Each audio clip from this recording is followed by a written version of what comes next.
see if it allows us to come in.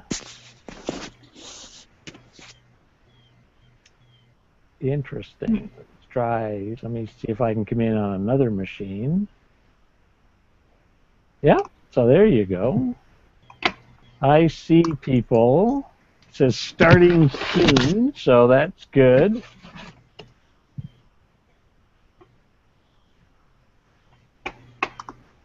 Hopefully it'll allow everybody to see who's in the film strip. That's what I'm trying to sort out here by bringing it into another computer.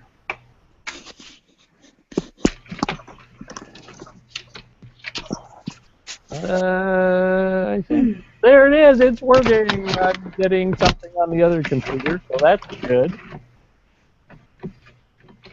But it doesn't show the film strip yet.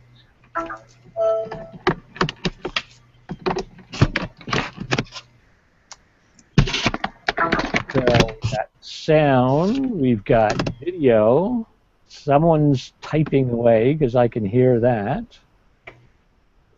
Let me just move us into broadcast mode. Yeah, there we go. So now we're in broadcast mode, and it shows the film strip.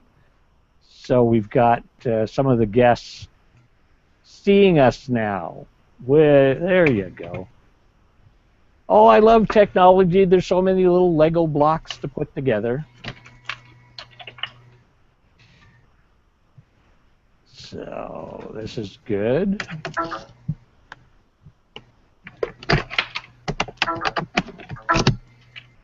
Now if I put it this way,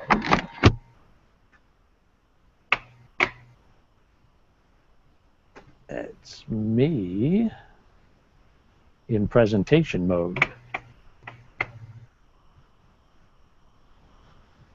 I'll just see if it keeps moving back and forth. So Deb, are you on a keyboard, or Beth on a keyboard, or one of the three of you are on a keyboard? I can hear that.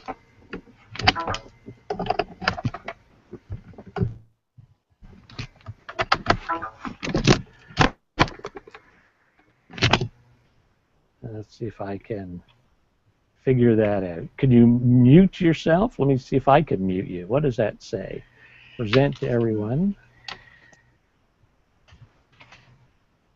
So it's not Beth. It's not. Oh, must be Deb. Don't think I'm hearing sounds. This is good. We're moving it. What? Beth, Deb just left, so I'll see if I can put Deb back on.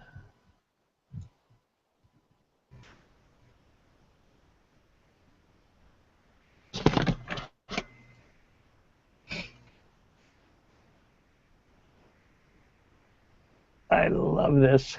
Okay. There's so many pieces. Okay, so now I can you hear me, Dave? I can hear you. Okay, so that's the first time in the last several minutes I've been switching USB ports, but it's still not detecting my camera, and I don't know why. So you might just get to look at my still.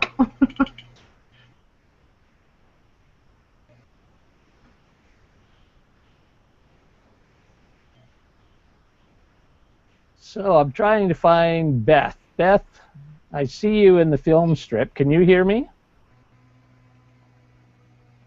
I don't hear you, Beth.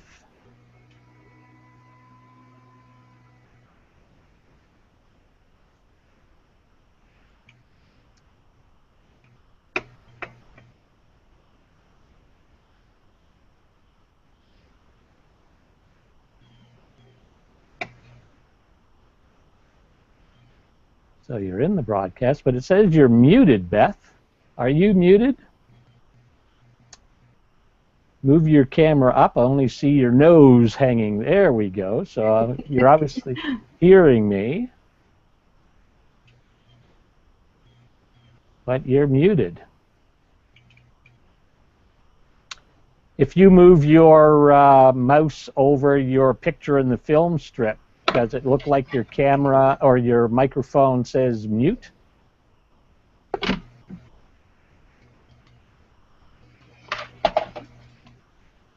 Because it looks muted at my end.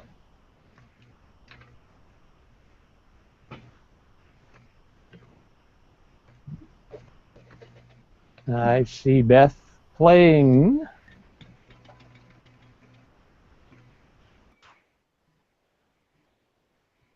Why don't you just exit Beth and come back in, and that way it'll probably reconnect when you return to us.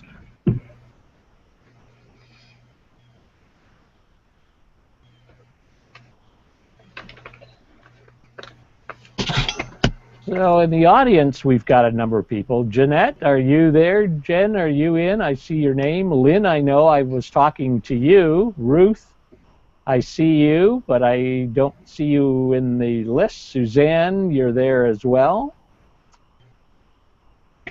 The interesting thing is we found out last week is when we do the Hangouts, we have a what would you call it? A delay between the time it goes out that we talk and it goes into the chat box. So I'll do it the other way.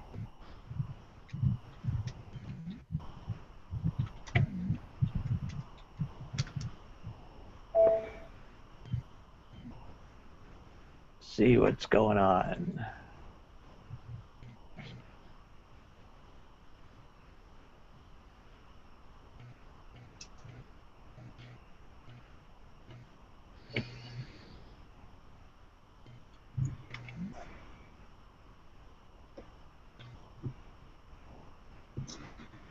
Well, as long as we get the audio, Beth is still looking like she's got it muted. Tracy, when you look at the timeline or the film strip, do you see Beth's picture? Do you see a muted microphone there? Mm-hmm. I don't think you guys see Beth. I see her picture and the muted microphone, Dave, from my side. Muted. You see that as well. Is that Beth on the left side? I thought that was Suzanne. No, it'd be Deb and Beth and you and me right now. There's just the four of us. Yes, I see a muted microphone as well. What happened? Do you are you able to go to her picture and change that? Is there a little pull down arrow over her at the top right hand corner? There is. Does it say muted? It does. And does it? It won't allow me to change it. Won't allow you to change it. No. So she is muted. So somehow or other. Yeah, her video keeps coming in and out. Coming in and coming out. Yeah. Maybe what I'll do is I'll see if I can eject her and see if that forces her to come back in.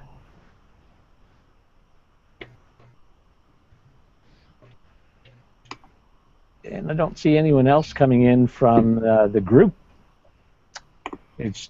Are you there, Ruth? Are you there, Suzanne? I see you in the participant list. So one thing I learned at one of the workshops I did is that you ask a question and you think they're going to respond right away, but then it takes about 30 seconds for them to hear the question, and then they can type if they want. That's the thing with Google. It has many servers, and it's going back and forth.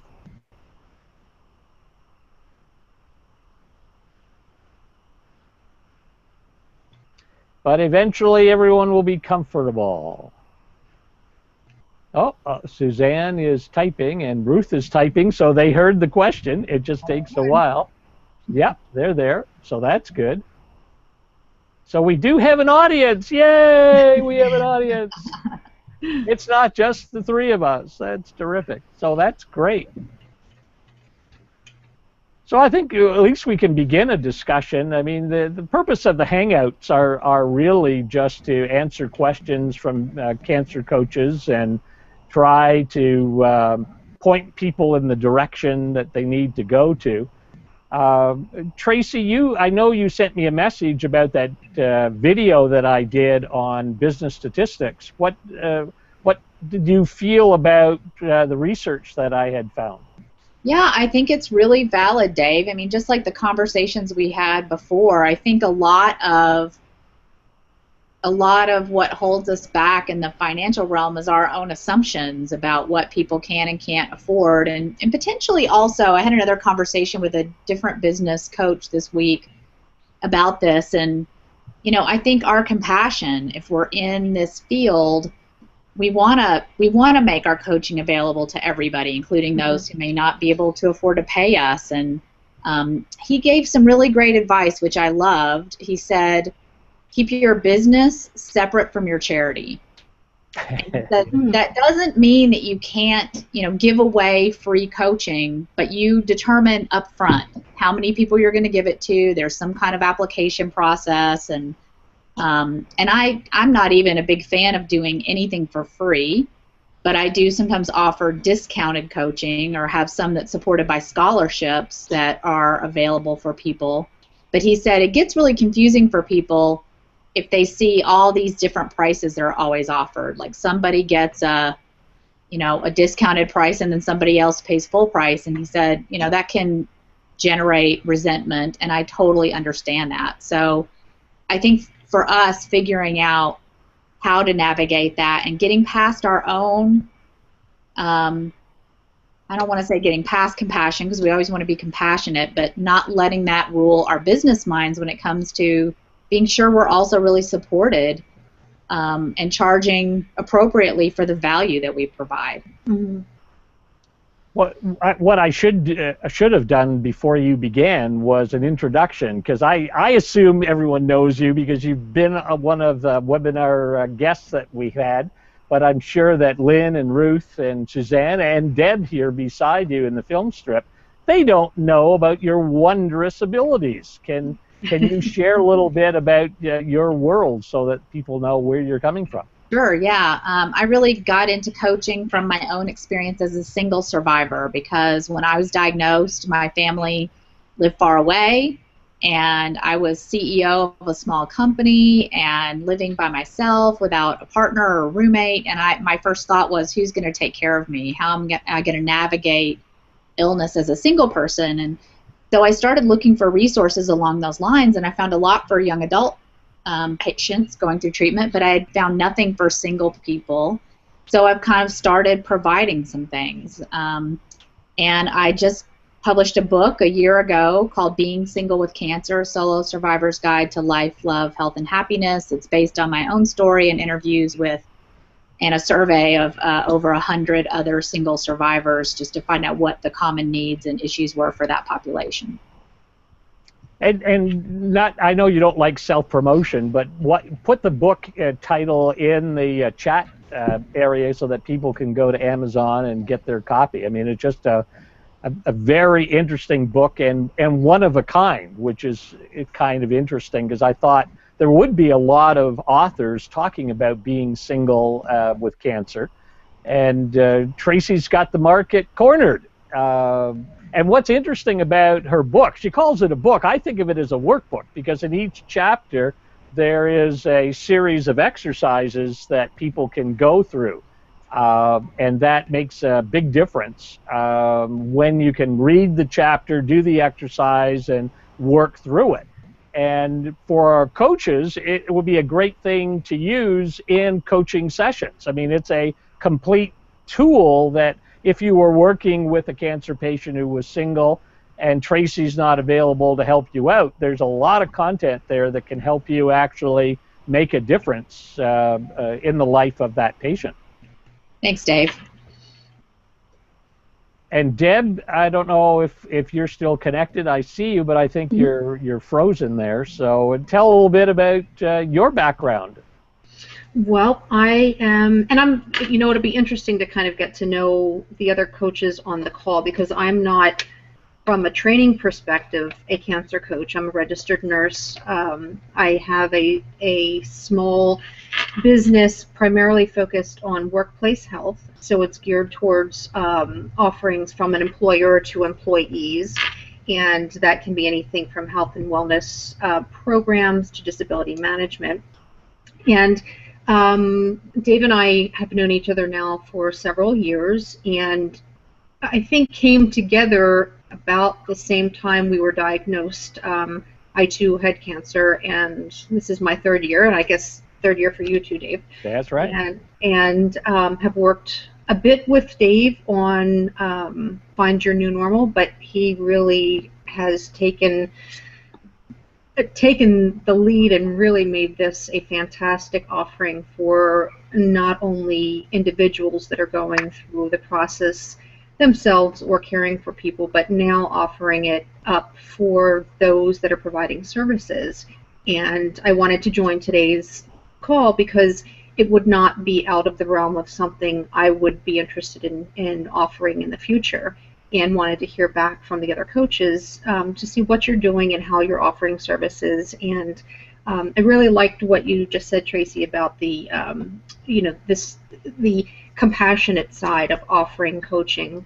Because to Dave's point, many people just can't afford an out-of-pocket service fee, and there are so many here in the U.S. anyway, so many insurance companies that won't cover a service that's not attached to a treatment plan, if it's not a nutritionist or, oncologist or, exercise physiologist, someone that is part of a paid or reimbursed for treatment plan. So it would be very interesting to determine a way to provide services not only for those that have, but those that maybe couldn't attain it and, through other means. So anyway, that's a little bit about me. Well, and it's really great to have you here, because I think you're right. I mean, you have an understanding because you have had cancer. You know what that treatment program's all about. It impacts your life. And as a nurse, you know a lot of the medical side of things. And what we're finding in the coaches that are coming to this hangout is we're getting a wide variety of people, some who are established cancer coaches, others just beginning a cancer coach program, others thinking about it in the future because they understand that they have a message, and we really want to try and spend this time when we hang out to try and help one another. Jill just joined us. I see you in the film strip, Jill. Maybe you could say hello to the audience and tell folks what you're up to. Hi, everybody. This is actually my first Google Hangout session, even just trying out the Google Hangout. And so, yeah, it goes, you're going to be live. I went, all right, I can do this. I'm in Halifax, Nova Scotia, in Canada, on the East Coast. And I've been a cancer coach for a little over a year. And really, I'm just starting out to see clients. And my background is in nutrition, in holistic nutrition. I also studied the science of nutrition, so I have a little bit of both backgrounds. But I do agree with Deborah's point, and I just jumped on here. It's tricky to kind of niche within the niche of helping people with cancer, and I don't have the magic formula yet, but I do know that caregivers need our support as well. It's really a growing need to help them with their nutrition, to help them with their care, to help them with their sleep patterns, and discussing, some coaching as well. So. And very popular. In fact, today I've had 2 calls from coaches who are more what I would call a holistic or alternative therapeutic kind of skill set that they bring to the coaching practice. And nutrition and wellness are really the focus. And some of us, like me, who had a terrible diet before cancer, has had to learn during the treatment program that you love Jell-O. And once you learn to love Jell-O, then when you come out in your survivor program, you're ready to change your diet.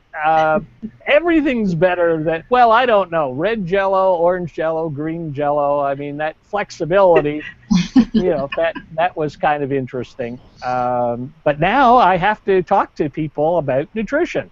because I understand that diet is a very important part of the new normal, reestablishing what it is that you've got to do in order to have a healthier life and perhaps ward off a cancer recurrence, because we all sit there wondering, is it going to come back again? Mm-hmm. So, Jill, what you're doing is really great. Is it something that's accepted in your area? The people I were talking to this morning were saying that a nutrition or wellness or even an alternative or holistic approach was not often accepted in their area. What are you finding in terms of acceptance? I find here it varies. And I find that it's actually the naturopaths who have, they're more involved, they're making inroads with the medical community. And so a lot of, but some of the naturopaths have told me that the oncologists will only refer a stage 4 person with cancer to the naturopath, and, you know, and put expectations that on them that perhaps a naturopath can help. So it seems to be varied across the board. I know dietitians work directly in the hospitals, and they offer programming as well, but it's in the hospital. So what I'm trying to do is outside of the hospital.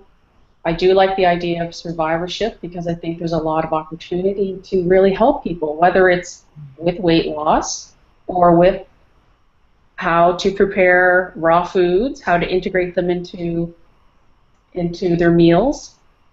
So it's a little bit more, it's community work. So again, it's all varied. It's all over the map here. Well, it is, and I think that's why I'm really excited about what we're doing in our networking sessions every week, because you get to hear what other people are doing, and as everyone gets comfortable with the technology and are able to come in to the film strip and have more of a conversation. I have a couple of people sending me some emails right now saying, I can't get in because I'm on an iPhone and it won't let me jump back in. So there's a technology interface that we're trying to get through with some people, but it means you get to network with, even if it's a small group every week, eventually will get larger and larger. There are about 35 coaches that have contacted me so far about wanting to be part of this network. And Jill, they all seem to have the same kind of frustration that you're just talking about. Trying to find their market, trying to get visible in their market, trying to get through some of the barriers that are established by the hospitals and the clinics, some of the awareness issues that patients are blocking a new progression of new ways of looking at things. It fascinates me that everybody is struggling right now, and it's rare that you find someone who's got all the answers.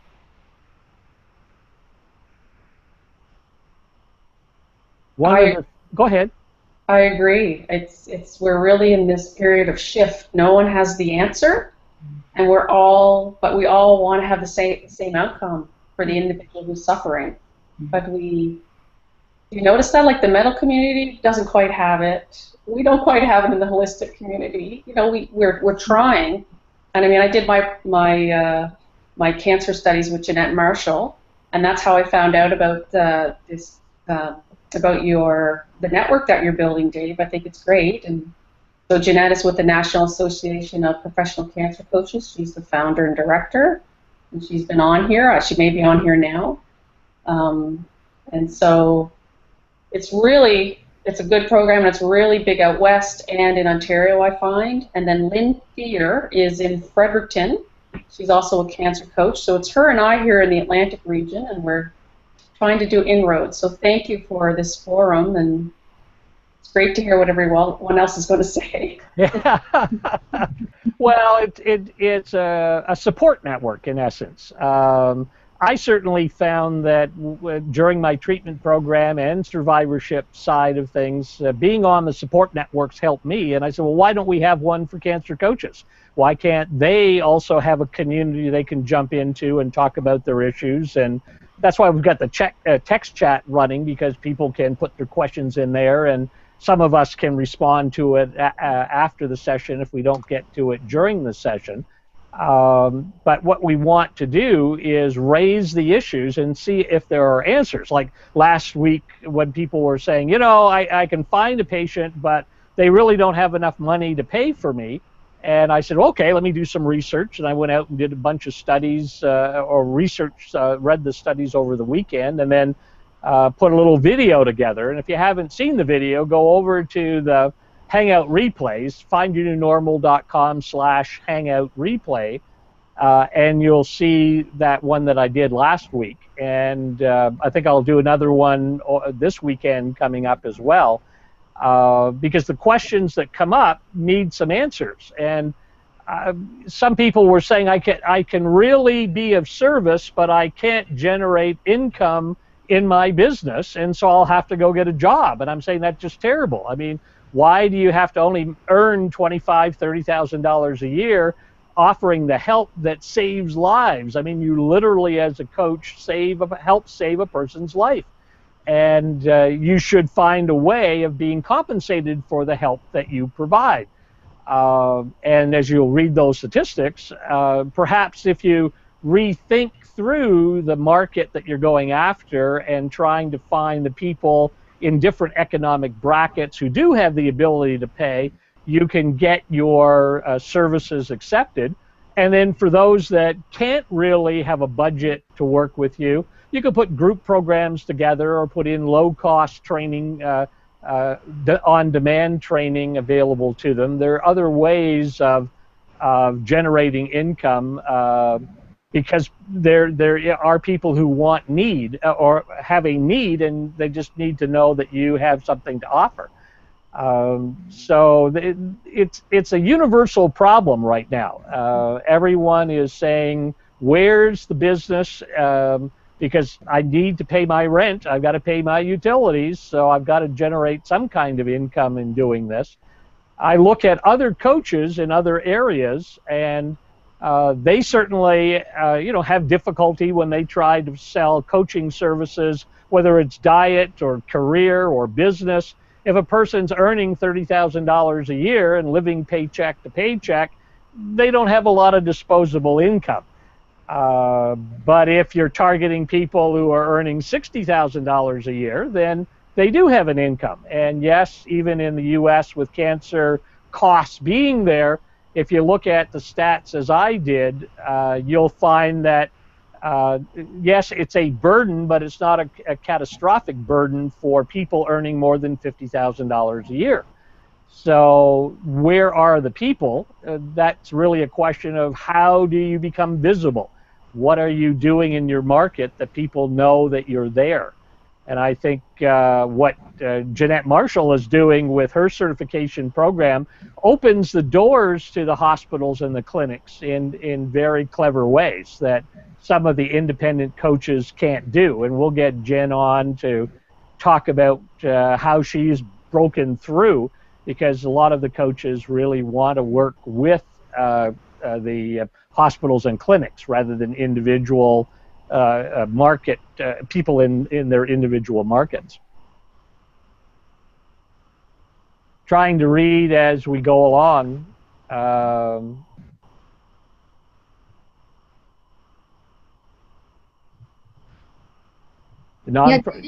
I'm wondering if another part of the problem is just that cancer coaching is so new. I think everyone knows about coaches at this point, and honestly, I have to say, I think in some cases coaches are a dime a dozen, and people are starting to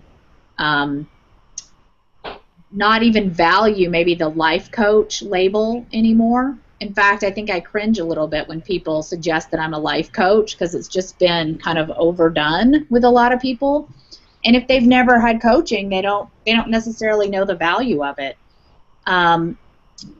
So with cancer coaching being really new, and again, so many other things to take your attention away when you are actually going through a health crisis. I think a lot of it is just in knowing this is an option and knowing what kind of value it can provide. And that's why I love that we're having this kind of discussion. In fact, I reached out to Jeanette. I think what she's doing is amazing. I totally love the approach, and that's the approach I took with my own healing journey when I was diagnosed 3 times with ovarian cancer. And I said, hey, I love the association. Can I just join the association? And she's like, well, no, actually the association is for people that are certified with us. But I think what you're doing and what she's doing by just bringing coaches together is really valuable, because it helps us recognize our own value, be able to communicate our own value, and kind of add some credibility to this profession that we have now of helping people through the cancer journey, whether it's during their treatment process, finding the best treatment for them, or whether it's emotional support, which is more along the lines of what I provide, or survivorship, guidance after the fact. Mm-hmm. I think it's important for us to have that base of credibility, and the more that we can gather together and start to talk about what we do, the more likely that is to happen. Mm-hmm.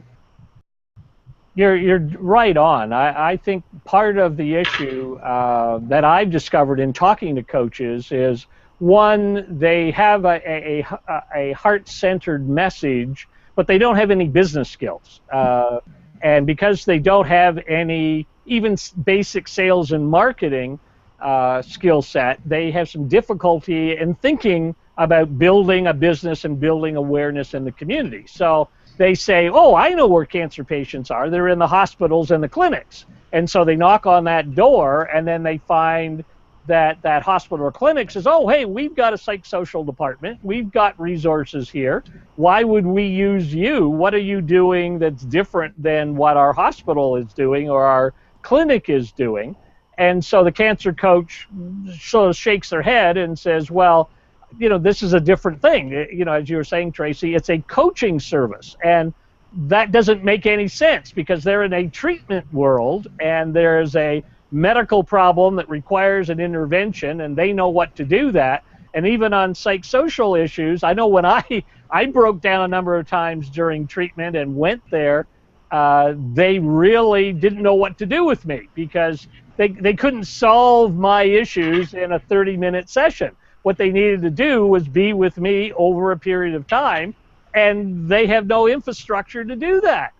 So I've gone back and I said, hey, remember when it didn't work with me? Why in the world don't you bring coaches in? And they said, coaches? What's a coach? Who would I ever possibly, add on to the service? And I said, well, I got a place that you can go. Here's what I'm doing, and this is where coaches exist, and you can find people that can offer a particular service to the patients that you are seeing as needing more than a treatment program. And that's a brand new concept. I mean, it's to the patient, they've never heard of it. The oncology team, and I've talked to now a couple of dozen hospitals and clinics trying to understand what they're doing in their world, and they don't get it. They'll come back and say, do you mean like a weight coach? We've got nutrition specialists, we have dietitians. It's no, you don't understand. Well, what do you mean, a life coach? Well, our patients don't need life coach training. That's not the issue. These are cancer-related problems. So who can deal with that? So we have to educate people about what we do and why we do it. And that means visibility. That means a marketing strategy. That means doing like I'm doing right now with videos, either recorded videos or live videos, putting webinars together, putting podcasts together. More than just writing in your blog and trying to get an article and driving people to your website. It works. I mean, for those of you who haven't met the Anti-Cancer Club, I found them a couple of days ago. Just a nice Facebook site and a website, Anti-Cancer Club. They've got 50,000 readers. I mean, live, real-time, 50,000 people interested in articles on nutrition and holistic therapies and psychosocial issues. So there are places out there if you find them, and I'll try to bring the resources into our group and make introductions and so forth. But we've got to start thinking of what is it that we are saying, how are we saying it, and how are we educating people about what our value is. And David, this is Deborah. I'm just wondering, and I, missed last week's session, but is there a formal, and the coaches on the call certainly jump in as well, is there a formal defined or definition of cancer coaching so that there's an elevator spiel? There's the 90-second, this is what we are, this is what we do, this is who we can help.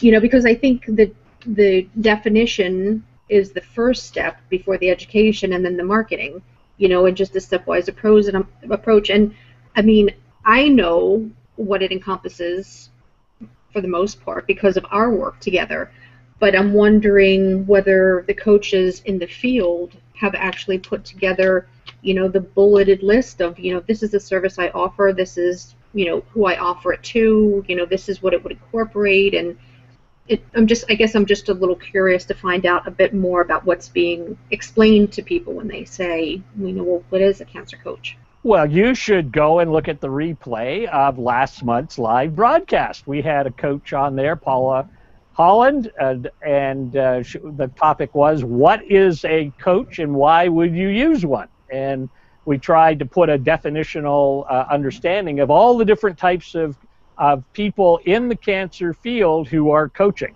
Okay. And the result of that was really this network that we're doing now, because the topics that we were covering seemed to be needed to be reinforced by the coaches out there in the field, because they have to define what they do and educate others. And just saying, oh, you've got cancer, I can help you, well, that's not a solution. And you've really got to have a clear idea of what benefits you're providing and make it problem-centered. I mean, if you're going to ask someone to write you a check, they need to know what that money is going to get them. So if you just say, well, I'm giving you comfort and visiting with you, and we can have a call every week, nobody wants to spend money on just getting a telephone call. They need to know what that will result in. So we have to be very clear when we introduce ourselves as to what is the nature of the steps of our process, and make it problem-centered and targeted, so that, as Jill with nutrition, she's got a particular area on that she's focusing in. Tracy is focusing in on the single solo cancer person. Some of the coaches are dealing, on the breast cancer side, others on the colon cancer side. Everyone's trying to find an area that they can say, I do have a solution for these particular problems. Yes, I have a broader solution set, and if there are other problems, I can address them. But primarily, here's what I want to present to you that says, if you work with me, this is what we agree we will accomplish, and see what that does for your needs. And therefore, that value that I'm bringing to you is worth X amount of money. It has to be a value proposition. And unfortunately, I would say there's only 2 or 3 coaches of the maybe 30 or 40 that I've talked to in the last couple of weeks that really are thinking that way. It's, hey, I've survived cancer. I know how to talk with you. In fact, I'm certified as a life coach, and I know coaching skills of how to communicate, how to answer questions, how to listen. I know that. But they don't take their coaching expertise and certification to the next level and say, and this is what value I provide specifically to the need that you as a patient or survivor have. It's that bridge that seems to be really weak right now.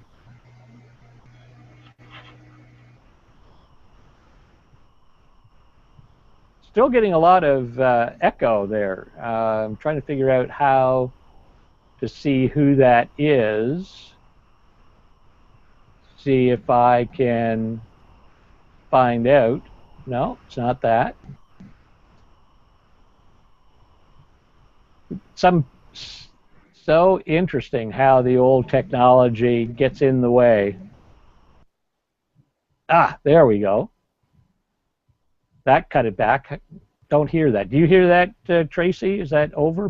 Jill, is that noise gone? I didn't hear it before, so you didn't hear it? I don't know what you're talking about. Oh, okay. Well, Nope, me neither. that's okay. But anyways,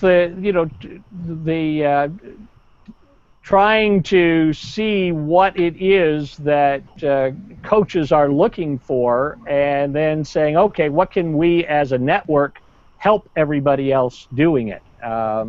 Because there are a large number of issues that people are raising.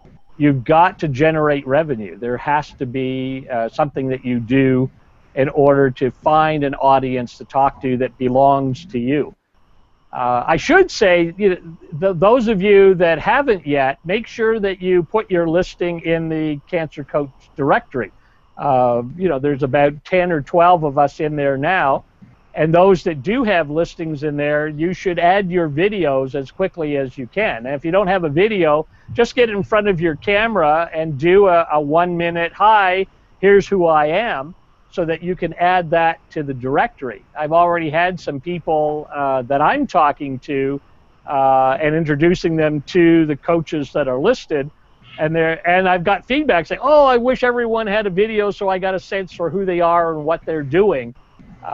You'll be surprised at just how that video would make a difference when you are in the directory.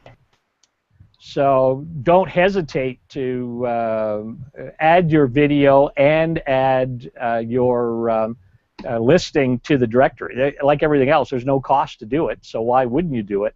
And as I say, it's only been up for a couple of weeks, and I'm already getting people who have found it on Google and are coming in asking more about what we're doing and why are we doing it. So it is something that everyone should take advantage of. It will help you get more visibility in the market.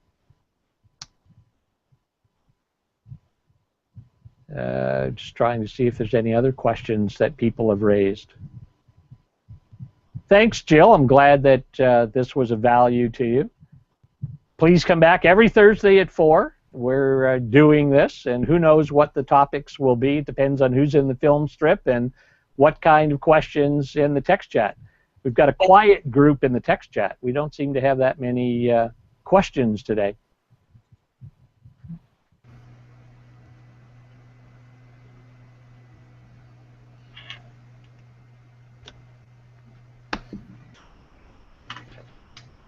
So let me throw it back to the audience. I see Lynn is typing something.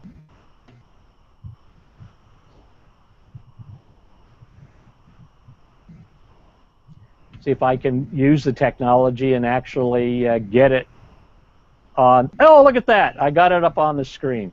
So I can read it there, isn't it? One doctor grew up on a dairy farm and not refer. They don't want cancer patients taking any supplementals. Well, there you go. Lynn is having some issues. Too bad Jill just left Lynn. But she'll be watching the replay and maybe bring up an idea of what to do. And Jeanette Marshall, as you well know, faces this a number of times and has an answer for that. In fact, what was it this morning? Someone in Phoenix, Arizona, was visiting clinics with a series of supplementals that she was finding that if presented as a solution, actually was accepted. So it's a question of getting people to understand what's going on.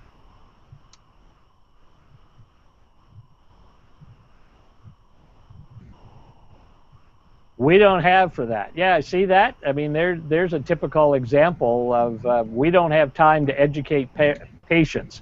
which is why we have to do something to get patients to know about us so that we can, in fact, do something that gets people to know that there are alternatives that they should become aware of. There we go. I'm learning how to do this now.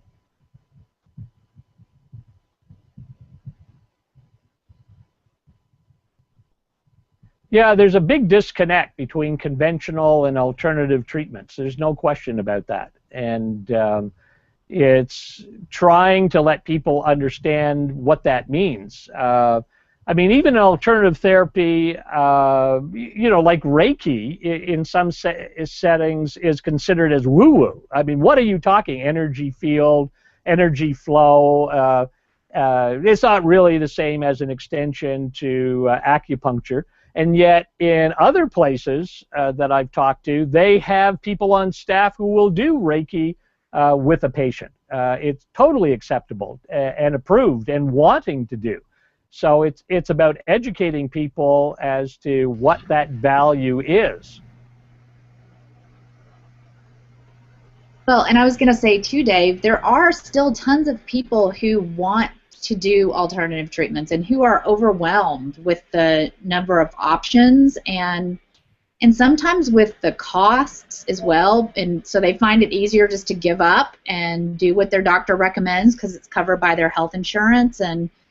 But I think the struggle is, again, how do we reach those people? There are a lot of them out there that would love to explore what's available, but how do we find them? It sometimes feels like finding a needle in a haystack to find the people who really are seeking what we have to offer. Yeah, I mean, and you shouldn't feel badly about that. That's been a business problem forever. You know, as some of you know, I've been in business all my life as an entrepreneur, never worked for anyone, and certainly in the 70s and 80s, we didn't have technology to help us on email marketing at all. I mean, it was you know, a lot of door knocking, a lot of conventions, a lot of face-to-face meetings in order to get people to know that you're there and you have something to say. Well, today we do have a totally different technological infrastructure that, if used properly, will get us some visibility. But it is still searching for a needle in a haystack. The obvious issue is, how do you get what I call Google juice? You know, if someone knows they have an issue and they go to Google and they want to put in the keyword to search it, does your solution come up on page one? Well, there are techniques to get you found on page one. And one of those is video. I mean, if you go in right now and say, you know, just Cancer Coach, you'll find a number of our videos on page one on your cancer on the Google search, because it's video and we're doing it within a Google Hangout, and those are the two pluses that Google really loves. If you're on a Hangout and it's video and available and is public, they'll get it out there on any of the keywords that you put into your videos or Hangout replay areas. So once you understand what you're trying to do, why would someone find you? So you're either going to be a hunter and go out and try to find your prey, or you're going to be a farmer and grow the business that you want. You've got to make a choice, and you can use both. It's just, what is it that you want to do? And some people like to read, some people like to listen, some people like to watch, and so you have to choose the media that you think are appropriate. You know, are you a writer? And your audience likes to read, so go get your blogs going, get your articles there, get interviewed on all the cancer trade areas. If you like to talk and correspond, well, get on to the video side of things, get into the support groups, get on to Facebook, get on to Google+, and get chatting and talking and participating. If you think your audience like to listen, then you want the audio tracks, you want the podcasts, you want your various things that people can listen on their smartphones and be able to know what your message is. Once you have a comprehensive strategy of all the different techniques, and you have a market that you're targeting them towards, and it's not just the cancer patient market. I mean, it's too big. you can't focus your market on that. You've got to be very specific. Who are you trying to find? What do they look like? What are their problems? What is my solution? And how am I going to talk to them using the various social media tools, the communication tools, the webinar presentation tools, all the things that we now have available. But it still takes time. I mean, you can start, on Monday, and it might take you 3 months before you start to build a mailing list. But if you start building alliances with people, suddenly you get lots of information. As I said, take a look at just what we're doing here with the Cancer Directory and the Cancer Coach Hangout. It didn't exist 2 weeks ago, and already we've got 3 publications who want to do articles on it, and we've got 35 coaches who want to participate in it. Well, how did all that happen in 2 weeks? Well, it's visibility. It's doing all of those things that I'm telling you that you have to do. It takes time every day to do it, but it works. I mean, Tracy, you're a good example of that. You're on that blog all the time with something. Do you find people paying attention to you when you write? I don't really know, Dave. I don't feel like I have a good measure of. I think I'm always surprised when people say, oh yeah, I've been following you for a really long time, because I don't really have any way of knowing that. I don't look at my website stats to see how many visits to my page, and I'm not great with testing my messages to see which ones are most effective. That's all stuff that I feel like I don't have time for, don't know enough about. I just want to go do my work, and that's what's so hard, I think, for so many of us, because we really are just compassion and passion driven to do our work, and all those other things feel like they take our focus away. But if we don't have any people to do our work with, then we can't really do it. So they are important, but figuring out how we can support each other and becoming more visible, I think, is a great topic for these conversations. Yeah, it really is, because you do have to have a different mindset. I don't think anybody likes to do bookkeeping. I don't think anybody likes to do their taxes. Right. But if you're running a business, you just have to have the time. Yep. And the same thing comes with marketing, that if you don't do that work every day, then you're right. You're not going to know, are you doing well or not? How do you know that what you're saying is being received if you're not checking your stats? If you're not driving your audience over to your website? You may be on a topic that nobody wants to listen to. You do, but it's not driving any business, and you don't know how to change it. How do you know what to change unless you can see some kind of graph that's showing people listen or don't listen? I mean, when I do a video, I've got to go look at my YouTube stats. Is there anyone watch this thing? And then, oh, well, no one's commenting. Well, what can I do to get some comments, to get some feedback? We really need to, put the business principles in place. And if people don't know how to do that, I'll start putting a business course together that everyone can follow. That's what I've done all my life, is help small businesses, do this kind of thing. But it's a mindset. As you said, you want to do your work. You just really want to be a good coach, and you don't want to spend your time finding people to talk to. Well, the nice thing about it, if you're really successful, you can always write a check and someone else will do that for you. I mean, there are lots of people who will do the work, but you've got to write them a check, and if you're not getting a check, you can't write the check. So you got to do the work, or you won't be in business 6 months from now. I mean, it's frustrating being a single person running a business, but the nice thing is, in 90 days of effort, you can get the business that you're looking for. I've done that time and time and time again. But it does mean you have to start thinking like a business person as well as a coach. There has to be some time every day devoted towards getting people knowing that you're there, and it can be in a number of different ways. That some of them you'll like to do, some of them that you don't want to do, so you'll naturally move towards the things that you like to do. I can't stand writing. I just don't have the ability.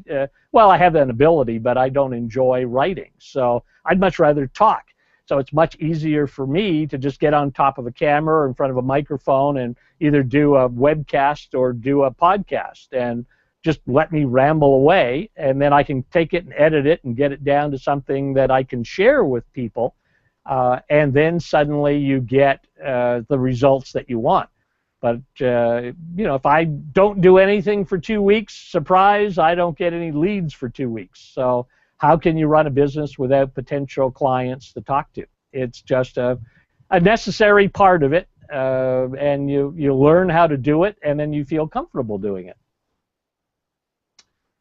Lori Kennedy, just to bring this one up, see if I can, there we go. There's a great business course by Lori Kennedy at the Wellness Business Academy, Ruth is mentioning.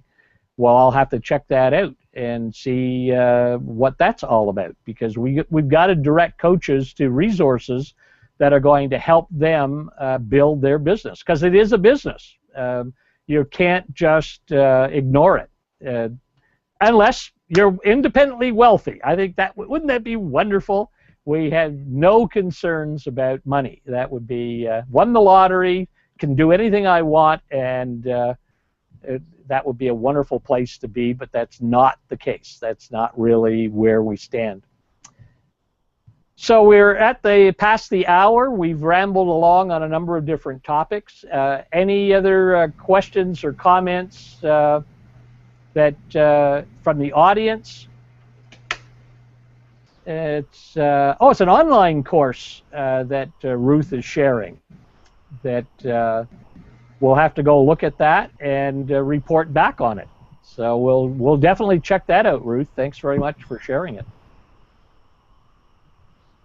Let me go back to Deb. Any comments you'd like to make before we sign off?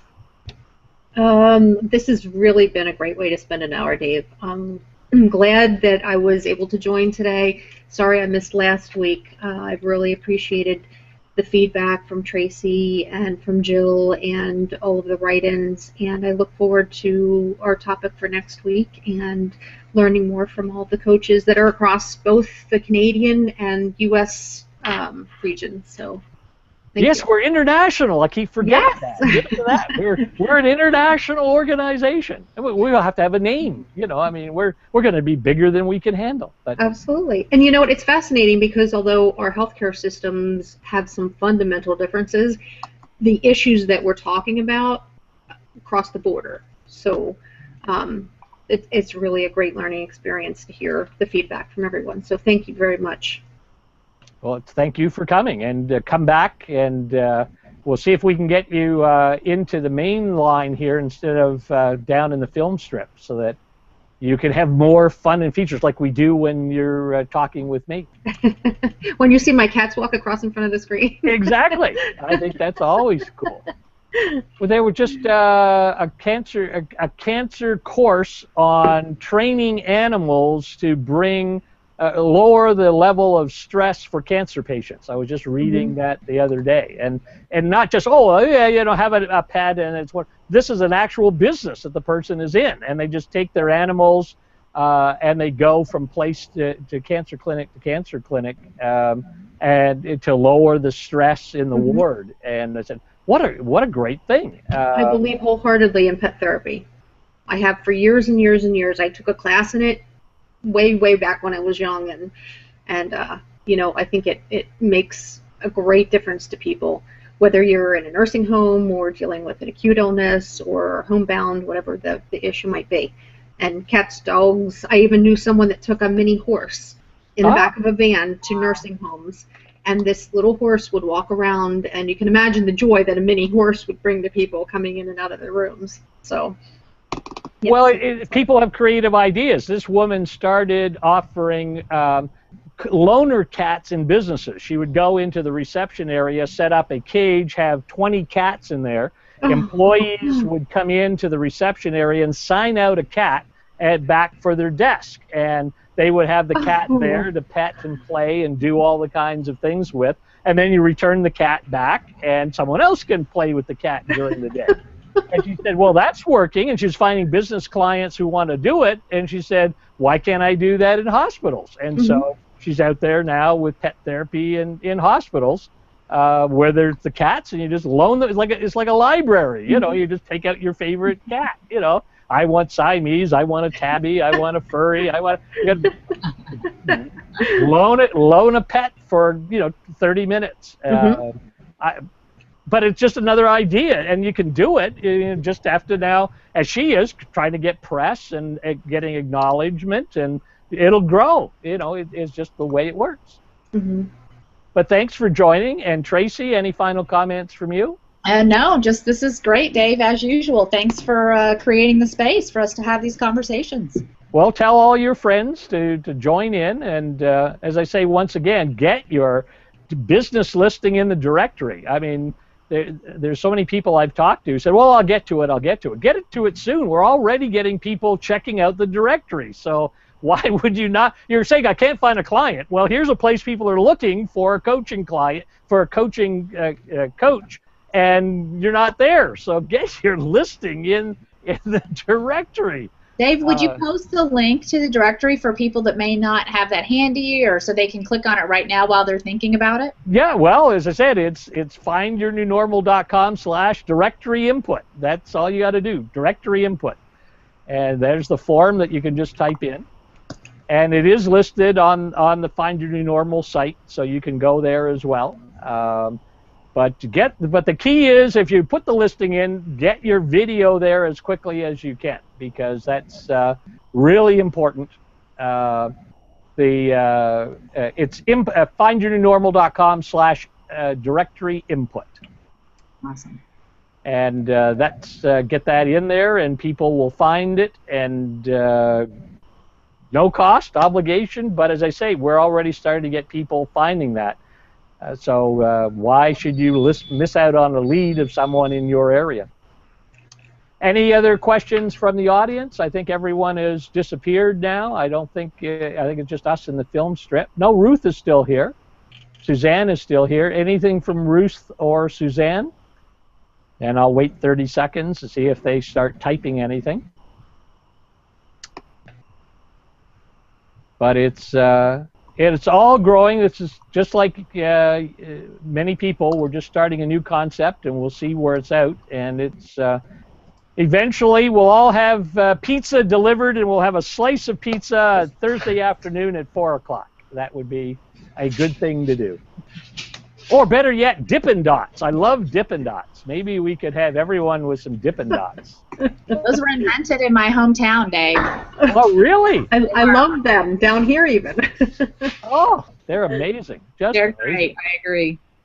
And they ship in boxes of dry ice, so you can have them delivered anywhere you want. I definitely love Dippin' Dots. So awesome. We have a Dippin' Dot coaching session every Thursday at 4 o'clock. So Ruth is saying goodbye, Suzanne is saying goodbye, and Deb and Tracy wave goodbye, and we'll see everybody next Thursday at 4 o'clock. Bye, everyone. Have a great week. Thanks very much. See you all later. Thanks, Steve. Bye-bye.